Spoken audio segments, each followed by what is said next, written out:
Ethereum itself is a commodity. And I think if we get the approval of the ETF, that puts another feather in that cap of that possibly happening. And it's very evident. I think I was on here. I was like, we're low odds that the Ethereum ETF gets approved. But I was like, I'm an order of the magnitude more bearish that staking is allowed in these ETFs. There's no way the SEC is going to allow staking. By the fact that they're not denying it, they already kind of solved that narrative problem. So is there pressure to get it done quickly? Probably not. But they also could just want it over with, get it out of the news cycle. Also, again, there's less to do. The debate around whether Ether is security has taken center stage in the crypto ecosystem as the United States Securities and Exchange Commission's (SEC) deadline for deciding on whether to approve a spot Ether exchange-traded fund (ETF) is just one day away. The final deadline for the SEC to decide on VanEck's spot Ether ETF application is May 23rd. Bloomberg Intelligence ETF analysts EricBalchunas and JamesSeyffart raised their odds for the approval of a spot Ether ETF to 75% from 25% on Monday after hearing chatter that the SEC could be taking a more favorable stance towards the applications. They later corrected their statement, saying that the odds were related to the 19B4 approvals. Ether, the second largest cryptocurrency after Bitcoin, is approaching a crucial milestone. Much will depend on whether the SEC classifies Ether as a commodity or a security. On January 10th, the SEC approved spot Bitcoin ETFs, affirming Bitcoin's status as a commodity. However, the prospects for an Ether ETF are less certain.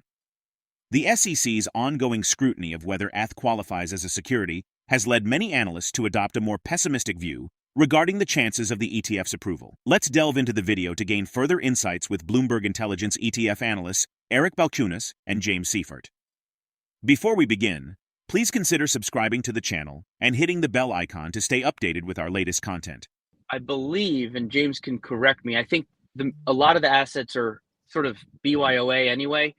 And so they were one of the least asset gathering of the Bitcoin.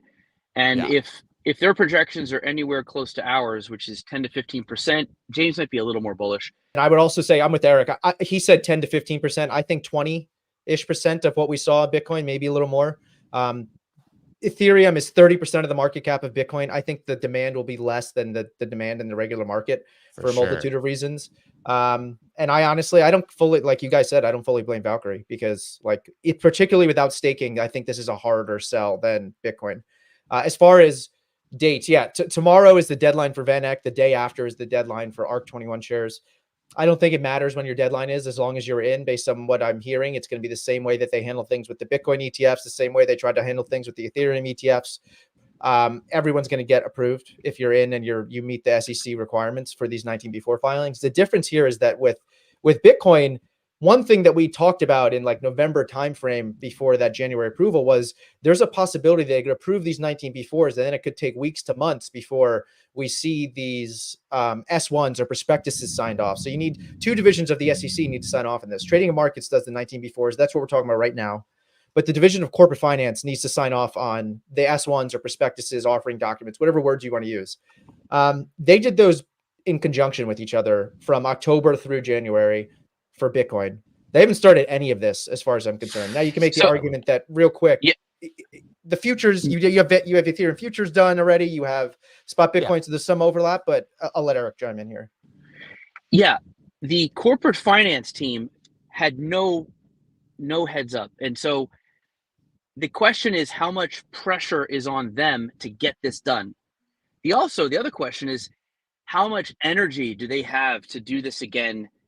They might just give them a couple notes and just get it done because obviously the Bitcoins are up and running. So I think it could be sooner rather than later. I know months was something in your note, James. I would say probably weeks. If it's a political issue, which I think it is, the real thing here is just to not deny it. You don't want that denial letter to be part of the narrative and the news flow. They're anti this, Gary hates crypto. That would be the narrative. By the fact that they're not denying it, they already kind of solved that narrative problem. So is there pressure to get it done quickly? Probably not. But they also could just want it over with, get it out of the news cycle. Also, again, there's less to do. So James, we never talked about this, but my over-under for launch date, I would say is 2 weeks. What would you say? The U.S. Securities and Exchange Commission, SEC, asked aspiring Ether exchange-traded fund exchanges to update 19B4 filings ahead of a key deadline this week. The resubmitted 19B4 forms from Fidelity, VanEck, Invesco Galaxy, ARC21 Shares, and Franklin Templeton showed the removal of Ethereum staking from the operations of the ETF funds. Bloomberg analyst JamesSeyffart noted that the filings now contain very clear language that the fund's ETH holdings cannot be staked by anyone. According to Eric, in a 1933 Act structure, securities lending isn't permitted.